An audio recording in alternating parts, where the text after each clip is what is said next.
আজকে এসআইআর নিয়ে এত কিছু হচ্ছে। আপনাদের কাছে বলছি, আমার গুরুজনেরা আমার থেকে ভালো করে জানেন, কোনোদিন এই জিনিস ভুলবেন না।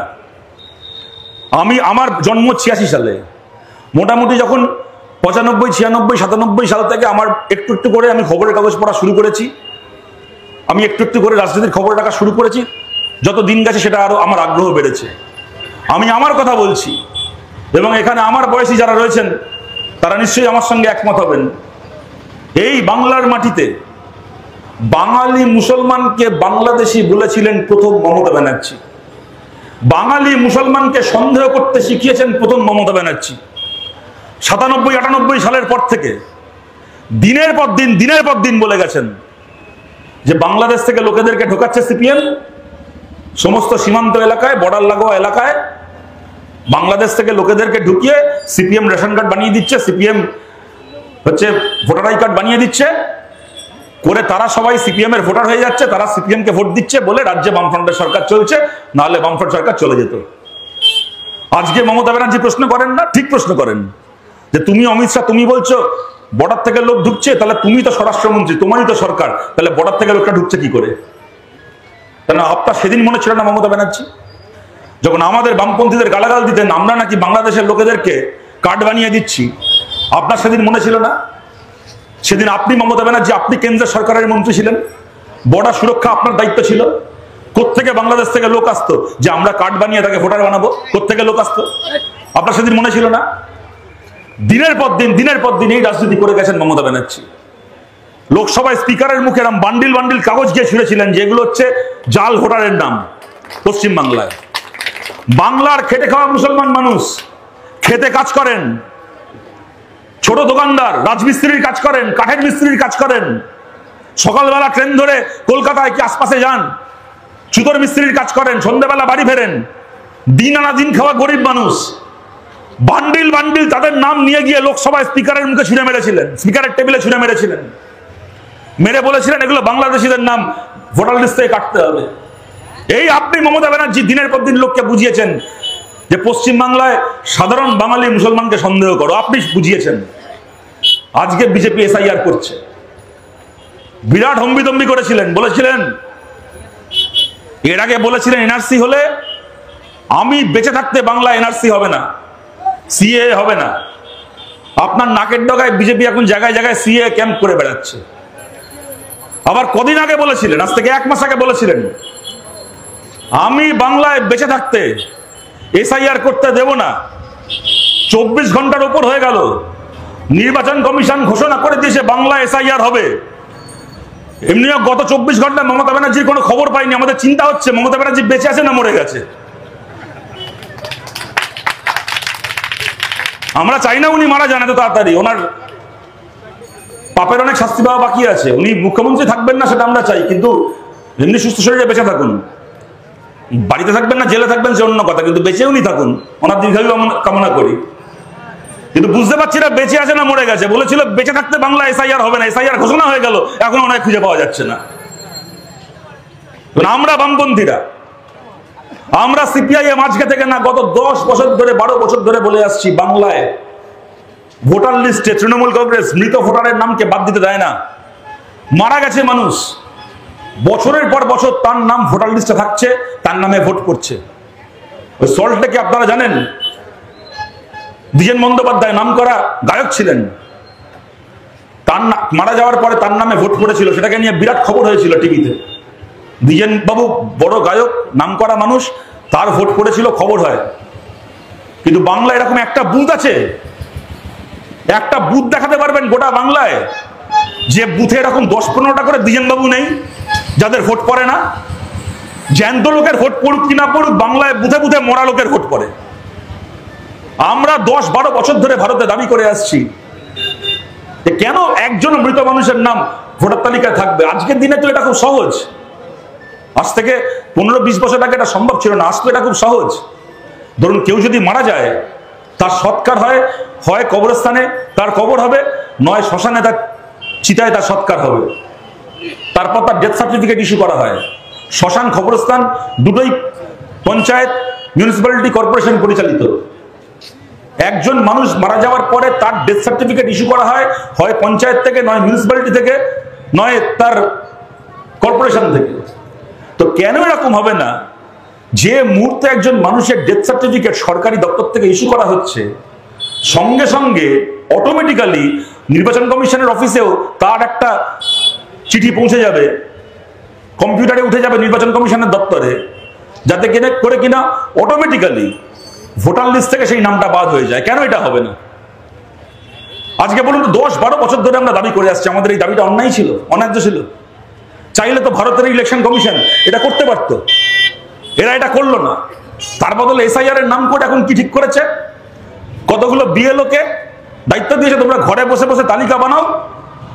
ওই নামেই বলেছে আপনার বাড়ি বাড়ি যাবে, ফর্ম দেবে, কত কি হবে আমাদের জানা আছে। ঘরে বসে বসে তালিকা বানাও, তোমার মনে হবে যার নাম থাকা উচিত তার নাম থাকবে, তোমার মনে হবে যার নাম বাদ যাওয়া উচিত তার নাম বাদ যাবে। যে বিহারে এসআইআর করেছে, গরিব মুসলমান মানুষ, দলিত মানুষ, আদিবাসী মানুষ, ক্ষেত মজুর, যারা গ্রামে কাজ না পেয়ে অন্য রাজ্যে কাজ করতে গেছে, পরিযায়ী শ্রমিক, 1 লক্ষের উপর নাম তাদের বাদ গেছে ভোটার তালিকা থেকে, লক্ষ লক্ষ নাম তাদের বাদ গেছে ভোটার তালিকা থেকে। তার বদলে কি আজকে দুপুরে খবরে দেখছি এত করে এসআইআর করলো, এত ঢাকঢোল পিটিয়ে বললো আমরা সব জাল নাম, সব ফলস এন্ট্রি বাদ দিয়ে দিয়েছি। আজকে দুপুরবেলা খবর দেখছি ওই বিজেপি আর মমতার একটা যৌথ এজেন্ট আছে, প্রশান্ত কিশোর, আপনারা নাম জানেন, পিকে, এখন বিহারে আবার ভোটে লড়ছে। আগে মোদির এজেন্ট ছিল, 2014 আগে মোদির হয়ে কাজ করতো, 2021 আগে মমতার হয়ে কাজ করেছে। একটা ভাড়াটে একটা মেকআপ আর্টিস্ট, যে ভাড়া করে নিয়ে যায় তার মুখের মেকআপ করে। ওই প্রশান্ত কিশোর বিহারের লোক, কলকাতায় কালীঘাটের ঠিকানায়, তৃণমূলের অফিসের ঠিকানায় বাংলার ভোটার লিস্টে তার নাম। মমতা ব্যানার্জির বাড়ি থেকে 500 মিটার দূরে রানী শঙ্করী লেন, আপনারা যারা কলকাতায় ওই জায়গাটা পাড়াটা চেনেন আপনারা জানবেন, ঠিক আশুতোষ কলেজের ঠিক পেছনে পটুয়া পাড়া, যেখানে মূর্তি তৈরি হয়, মমতা ব্যানার্জির পাড়া। ওই রানী শঙ্করী লেনে একটা স্কুল আছে, saint Helen school, polling booth একেবারে আশুতোষ কলেজ আর মমতা ব্যানার্জির বাড়ির মাঝখানে। ওই বুথে প্রশান্ত কিশোরের ভোট, এইখানকার ভোটার তালিকায় নাম আছে। এদিকে বিহারেও নিজের গ্রামেরও ভোটার তালিকায় ওর নাম রয়েছে। তুমি ইলেকশন কমিশন এমন এসআইআর করেছো, সাধারণ মানুষ, খেটে খাওয়া মানুষ, গরিব মানুষের নাম বাদ চলে গেল, আর মোদি মমতার এজেন্টের নাম দুটো ভোটার লিস্টে থেকে গেল। এই তোমার এসআইআর এর ছিড়ি। দেখুন, এগুলো নিয়ে বলতে গেলে ঘন্টার পর ঘন্টা বলা যায়, কিন্তু ওর মধ্যে গিয়ে লাভ নেই। আমি আপনাদেরকে বলছি, আপনি মমতা ব্যানার্জি, আপনি যদি চাইতেন, আপনি যদি এখনো চান, বাংলা এসআইআর এর নাম বাদ যাওয়া থেকে আপনি মানুষকে বাঁচাতে পারেন। কেননা যারা বিএলও হয়েছে তারা সবাই সরকারি কর্মচারী, যারা ব্লক লেভেল অফিসার সবাই সরকারি কর্মচারী। আপনি চাইলে তাদের নামটাকে, আপনার সরকারি কর্মচারীদেরকে আপনি বলে দিতে পারেন যেন কোনো জেনুইন ভোটারের নাম লিস্ট থেকে বাদ না যায়। কিন্তু আপনাকে আমাদের চেনা আছে, আপনি তা করবেন না। দেখবেন ওনার সেই পুরনো রাজনীতি আবার করবেন, কিছু লোকের নাম বাদ যাবে, আর তারপর উনি মঞ্চে দাঁড়িয়ে সেটাকে নিয়ে রাজনৈতিক ঘোষণা দিয়ে বলবেন সুতরাং বিজেপি খারাপ, তাই তোমরা আমাকে ভোট দাও। এখানে আমাদের পার্টির যারা কর্মীরা রয়েছেন, আমাদের সিপিআইএম এর কর্মী যারা রয়েছেন, তাদের সবার কাছে আবেদন করছি, আজকে থেকে যতদিন না এই এসআইআর এর কাজ শেষ হচ্ছে, খালি এই কুলপিতে বলে নয়, গোটা বাংলায় আমাদের যতগুলো পার্টি অফিস আছে, যতগুলো সিপিআইএম এর পার্টি অফিস আছে, আমাদের প্রতিটা পার্টি অফিস কে ভোটার সহায়তা কেন্দ্র হিসেবে গড়ে তুলতে হবে মানুষের জন্য। আমাদের প্রতিটা পার্টি অফিস আজকে থেকে সিপিএম এর অফিস নয়, এলাকার মানুষের অফিস। আমাদের প্রতিটা পার্টি অফিস ভোটার সহায়তা কেন্দ্র। 2002 সালের আগের যে ভোটার লিস্ট প্রতিটা পার্টি অফিসে মজুদ রাখতে হবে।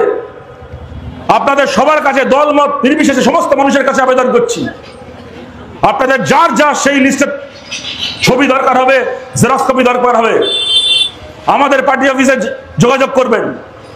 2002 এর আগে আপনার পরিবারের কার নাম্বার, কত পার্ট নাম্বার, সিরিয়াল নাম্বারে কার নাম ছিল, আমাদের পার্টির প্রত্যেকজন কর্মীর দায়িত্ব এই ব্যাপারে এলাকার প্রত্যেকজন মানুষকে সাহায্য করা। এবং যেরকম বিএলও হয়েছে তেমন বুথে বুথে আমাদের বিএলএ মানে ব্লক লেভেল এজেন্ট রাজনৈতিক দল হিসেবে সিপিআইএম এর ব্লক লেভেল এজেন্ট প্রতিটা বুথে নিয়োগ করতে হবে।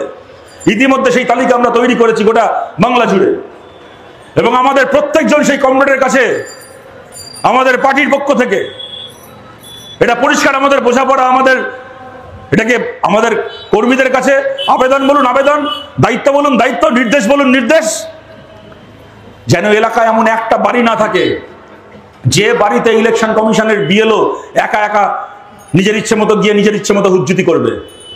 প্রত্যেকটা বাড়িতে যখন বিএলও যাবে তার সঙ্গে যেন আমাদের পার্টির বিএলএরা প্রত্যেকটা বাড়িতে যায়। একটা বাড়িতে একটা পরিবারের কাছে একটা ফালতু কাগজে যদি কেউ বিরক্ত করেছে, হেনস্থা করেছে, আমাদের পার্টির কর্মীদেরকে সেখানে রুখে দাঁড়াতে হবে।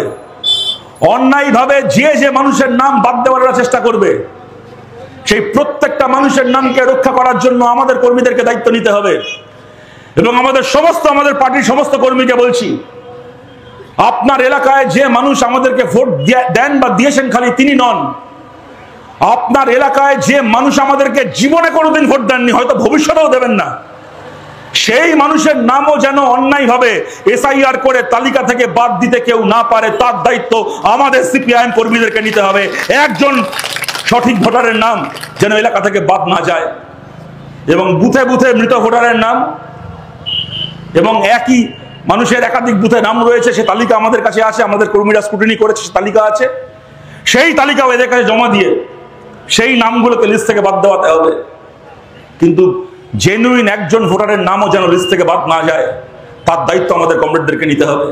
এই আবেদন করে আপনাদের সবাইকে ধন্যবাদ জানিয়ে, এরকম যেভাবে ঐক্য রক্ষা করেছেন সেইভাবে ঐক্য রক্ষা করতে হবে, আমাদের এই লড়াই সফল হোক, এই আবেদন রেখে আপনাদের সবাইকে ধন্যবাদ জানিয়ে আমার কথা শেষ করছি। ভালো থাকবেন সবাই, নমস্কার।